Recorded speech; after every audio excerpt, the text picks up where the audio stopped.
చూసుకుంటారంటే ఖచ్చితంగా చూసుకుంటారు స్వామి చూసుకోవాల్సిన టైము రావాలి. కాకపోతే మీరేం చేశారు, మీ ధర్మం కోసం మీరేం చేశారు, మీ హిందుత్వం గురించి మీరేం చేశారు అనేది కూడా చాలా ముఖ్యం. Hi friends, welcome to my channel Venky views. Tirumala శ్రీవారి లడ్డూ ప్రసాదం కల్తీ విషయానికి సంబంధించి కల్తీ నెయ్యి ఉపయోగించారనే విషయం మీద అయితే ఆంధ్రప్రదేశ్లో హాట్ టాపిక్గా అయితే ఇప్పుడు నడుస్తుంది. కేవలం ఆంధ్రప్రదేశ్ వరకునే కాదండి, ఇప్పుడు నేషనల్ మీడియా వరకు కూడా ఇది వెళ్ళడం జరిగింది. సో ఇది కేవలం ఆంధ్రప్రదేశ్లో ఉన్నటువంటి వారిదా, లేకపోతే కొంతమందికి సంబంధించినటువంటి విషయమా అని అంటే కాదండి. 140 కోట్ల జనాభా ఉన్నటువంటి మన భారతదేశంలో సుమారు 110 కోట్ల మంది అయితే హిందువులే ఉంటారు.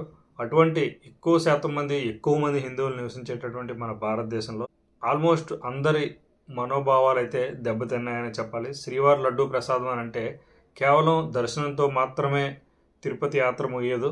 మనం తీసుకొచ్చినటువంటి లడ్డూ ప్రసాదం 10 మందికి పంచడంతో అయితే ఇది పూర్తవడం జరుగుతుంది.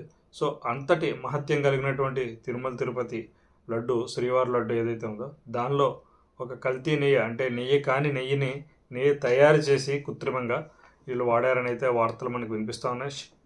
ఏదైతే వాళ్ళు ఫామ్ చేశారో, సుప్రీంకోర్టు ఫామ్ చేసిందో క్లియర్గా అందులో ఉన్న విషయాలను అయితే చెప్పడం జరిగింది. ఎవరైనా చూడకపోతే చూడొచ్చు మీరు కూడా, అది ఓపెన్ డాక్యుమెంట్గానే ఉంది కాబట్టి. సో అందులో ప్రతి విషయాన్ని అయితే వాళ్ళు పొందుపరచడం జరిగింది.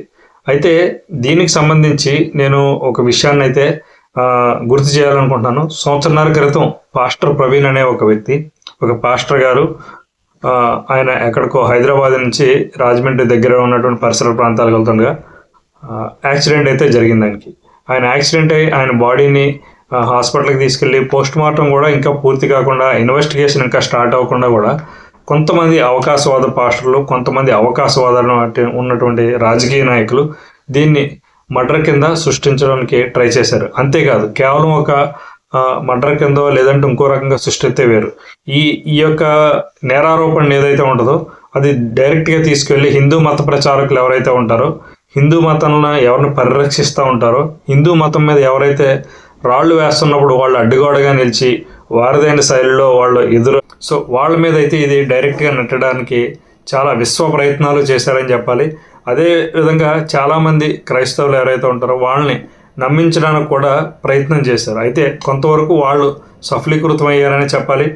ఆ కేసు వెళ్ళినట్టు విధానం కానీ, కొంచెం డిలే అవ్వడం కానీ, సాక్ష్యాలు వాళ్ళు స్వీకరించే టైంలో కొన్ని సోషల్ మీడియా ఇప్పుడు ఫుల్గా యాక్టివ్గా ఉంది కాబట్టి మన ఏదో సామెత చెప్పినట్టు ఉంటుంది, నిజం గడప దాటక ముందరే అబద్ధం ప్రపంచం చుట్టూ వస్తుంది అంటూ చూసారా.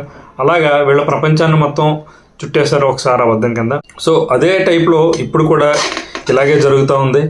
ఆ రోజు మనం విషయం చెప్పాలంటే, ఆ రోజు పాస్టర్ ప్రవీణ్ కోసం నిజం నిగ్గు తేల్చాలని రకరకాలుగా అక్కడ అనుమానాలు ఉన్నాయని చెప్పేసి క్రైస్తవానికి సంబంధించినటువంటి అనేక మంది భక్తులు, అనేక మంది పాస్టర్లు ఆయన వెంట ఉన్నారు. చాలా గొప్ప విషయం ఇది. ఒక రకంగా చెప్పాలంటే అది యాక్సిడెంట్ అవునా కాదా అని చెప్పి తెలిసే లోపల ప్రభుత్వాన్ని అలాగే పోలీసు వారిని కూడా సక్రమమైనటువంటి దారిలో పెట్టడానికి వాళ్ళు ప్రయత్నం చేశారు. ఆ ప్రయత్నంలో భాగానే వివిధ రకాలమైనటువంటి క్యూలు మనకి సాక్ష్యాలు కూడా వాళ్ళు తీసుకురావడం జరిగింది.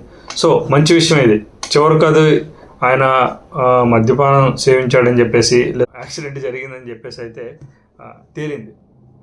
సో ఇప్పుడు ఇక్కడ కల్తీ నెయ్యి వాడారు అని లడ్డూలో అని తెలిసినప్పటికీ కూడా ఎంతోమంది స్వామీజీలు, పీఠాధిపతులు, మఠాధిపతులు, ఎంతోమంది డైలీ కాషాయ వస్త్రాలు ధరించో లేకపోతే భగవన్ నామస్మరణ చేస్తూనో, భగవంతుడి గురించి ప్రచారం చేస్తూనో ఎంతోమంది ప్రతిరోజు కూడా ఒక హిందుత్వం అనే దాని మీద బ్రతుకుతున్న వారు ఉన్నారు.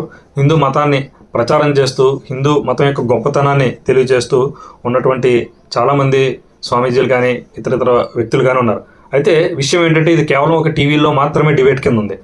ఎవరో వైఎస్ఆర్సీపీకి సంబంధించినటువంటి కొంతమంది ఛానల్స్, లేదంటే టీడీపీకి సంబంధించినటువంటి కొంత ఛానల్స్లో మాత్రమే ఇది ఒక డిబేట్గా ఉంది. ఎక్కడా కూడా స్వామీజీలు కానీ మిగతా ఎవరైనా హైందవులు ఎవరైతే ఉంటారో, హిందూ మతాన్ని ఎవరైతే నమ్ముకుంటారో వాళ్ళ ధ్వని గట్టిగా అయితే వినిపించకుండా ఆంధ్రప్రదేశ్లో అన్ని మతస్థులు మనల్ని ఆ మతంలోకి లాక్కుంటున్నారు, ప్రలోభాలు పెడుతున్నారు, లేదంటే సెంటిమెంట్ల మీద కొట్టి వాళ్ళు తీసుకెళ్తున్నారంటే దీని అంతటికీ కారణం ఎవరండి? ఇటువంటి ఒక ఇష్యూ జరిగినప్పుడు మీలాంటి వారు బయటకు రాకుండా ఎక్కడో ఒక ఫోన్లో మీ వరకు ఉన్నటువంటి ఒక ఫేస్బుక్ అకౌంట్లోనో లేదంటే ఇంకోటో అతి తక్కువ మంది ఫాలోవర్స్ ఉన్నటువంటి మీ యొక్క ఏ మీడియా అయితే ఉంటుందో అందులో మాత్రమే మాట్లాడడం వల్ల ఈరోజు ఈ సమస్య వచ్చింది. నిజంగా హిందుత్వం గురించి మీరు చెప్పాల్సినటువంటి విధంగా అయితే చెప్పట్లేదని అయితే నా ఉద్దేశం. కేవలం ఒక చాగంటి గారో లేకపోతే ఒక గరీబ్ కార్డ్ వారు మాత్రమే ఈ విషయాలను అయితే ప్రతి ఒక్కరికి తెలియజేస్తున్నారు. సో మీ వరకు మీరు ఇంకా స్లోగానే ఉన్నారని అయితే చెప్పాలి. ఈ రోజు వరకు కూడా ఎక్కడ నిరసన లేదు, అంటే నిరసన చేయమని కాదు, ఖండన లేదు. ఎందుకు భయపడుతున్నారో అర్థం కావట్లేదు. సో వాళ్ళకి మనకి తేడా ఏంటి అని అంటే, క్రైస్తవ సోదరులకి మనకి తేడా ఏంటంటే, వాళ్ళు సమస్య ఉంది, ఆ దేవుడి మీద ఏదైనా దుష్ప్రచారం చేస్తే ఉవ్వెత్తున లేస్తారు. కానీ మనం మాత్రం అలా కాదు. మనం అలాగా నిమ్మకి నీరెత్తినట్లు అలా చూస్తూనే ఉంటాం. ఎప్పుడైనా రేపొద్దున్న ఇటువంటి సంఘటన ఒకటి జరిగింది కదా గతంలో అని రేపొద్దున్న మన పిల్లలు కానీ ఎవరైనా మనం అడిగినప్పుడు కేవలం మనం పశ్చాత్తాపంతో ముఖం పెట్టడం తప్ప అంతకుమించి ఏమీ చేయలేం. సో దీన్ని తీవ్రంగా అయితే ఖండించాలి. ప్రతి ఒక్కరు స్వామీజీలుగా ఉన్నారో ఎవరైతే ఉన్నారో వాళ్ళందరూ కూడా దీన్ని మేము హైందవులం, లేదంటే మేము ధర్మరక్షకులం, ఇంకా రకరకాలు చెప్పుకుంటూ ఉంటారు కదా, వాళ్ళందరూ కూడా బయటికి రావాలండి. ఇది కేవలం ఒక ఆహార కల్తీ మాత్రమే కాదు, ఒక లడ్డూ పైన ఒక నెయ్యి కల్తీ మాత్రమే కాదు. ఇది ఆరోగ్యంపై దాడి, ఇది విశ్వాసంపై దాడి, ఇది ధర్మంపై దాడి. ఇవన్నీ కూడా దృష్టిలో పెట్టుకోవాలి. ఈ దృష్టిలో పెట్టుకునే వీటి గురించి మాట్లాడాలి. ప్రజల్లో కూడా సాంస్కృతిక చైతన్యం అనేది కూడా ఖచ్చితంగా రావాలండి. లేకపోతే మన ధర్మాన్ని మనం రక్షించుకోవడం ముందు రోజుల్లో చాలా కష్టమయ్యే అవకాశాలు ఉన్నాయి. సో సోకాల్డ్ స్వామీజీలు, పెద్ద పెద్ద మఠాధిపతులు, పీఠాధిపతులు, అలాగే కేవలం ఆంధ్రప్రదేశ్కి సంబంధించిన వారే కాకుండా మిగతా రాష్ట్రాల్లో అనేక మంది స్వామీజీలు, అనేక మంది గురువులు ఉన్నారు. వాళ్ళందరూ కూడా దీనిపైన మాట్లాడాలి. मैं सभी गुरुजियों, सभी धर्म प्रचारक को क्या बोल रहा हूँ, सो ये इश्यू जो भी है लड्डू का, तिरुमल बालाजी का जो लड्डू का जो ये है, इसके बारे में आप लोग भी बात करना पड़ेगा, क्योंकि धर्म का ये समस्या आया हुआ, ये समस्या के लिए आप सब लोग జోర్ సే బాత్ కన్నా పడేగా. సో ఈ విధంగా అందరూ కూడా మాట్లాడాలని, ఖచ్చితంగా ఈ విషయాన్ని చర్చనీయాంశం చేయాలి, ప్రతి ఒక్కరికి తెలియజేయాలి. అప్పట్లో ఏం జరిగింది అనేది ఆ రోజు తిరుపతి వెళ్ళి వచ్చిన వాళ్ళలో ఖచ్చితంగా తెలుస్తుంది వాళ్ళకి. ఆ లడ్డూని చూసినప్పుడు కానీ, ఆ లడ్డు మన ఇంట్లో పెట్టుకున్నప్పుడు కానీ, అది కల్తీ లడ్డు అని ఇప్పుడు చెప్పడం కాదు, ఆ లడ్డు యొక్క పరిణామం కానీ, ఆ లడ్డు యొక్క సువాసన కానీ, ఆ లడ్డు యొక్క నిలువ ఏదైతే ఉండేదో ఇప్పుడు కానీ గతంలో కానీ ఉండేదో, అది ఆ మధ్యకాలంలో ఏదైతే 5 సంవత్సరాలు ఉన్నాయో ఆ 5 సంవత్సరాల్లో మనం చూడలేదు. సో వీటన్నిటి గురించి కూడా ఖచ్చితంగా మాట్లాడుకోవాలి.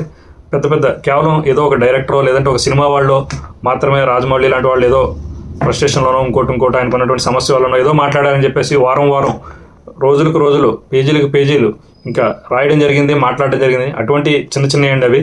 ఇది చాలా పెద్ద విషయం. కలియుగ ప్రత్యక్ష దైవమైనటువంటి శ్రీ వెంకటేశ్వర స్వామి మీద పడినటువంటి ఇది. స్వామి చూసుకుంటారంటే ఖచ్చితంగా చూసుకుంటారు. స్వామి చూసుకోవాల్సిన టైం రావాలి. కాకపోతే మీరేం చేశారు, మీ ధర్మం కోసం మీరేం చేశారు, మీ హిందుత్వం గురించి మీరేం చేశారు అనేది కూడా చాలా ముఖ్యం. ఖచ్చితంగా మాట్లాడాలండి. సో ఇది ఫ్రెండ్స్, ఈరోజు తిరుమల లడ్డూకు సంబంధించినటువంటి విషయం పైన నా వ్యూ. మీరేమనుకుంటున్నారో కూడా కమెంట్ సెక్షన్లో కమెంట్ చేయండి. కల్తీ జరిగిందని అయితే జరిగిందని, జరగలేదైతే జరగలేదనే విషయాన్ని మీరు కింద కమెంట్ సెక్షన్లో కమెంట్ చేయండి. Thank you, bye.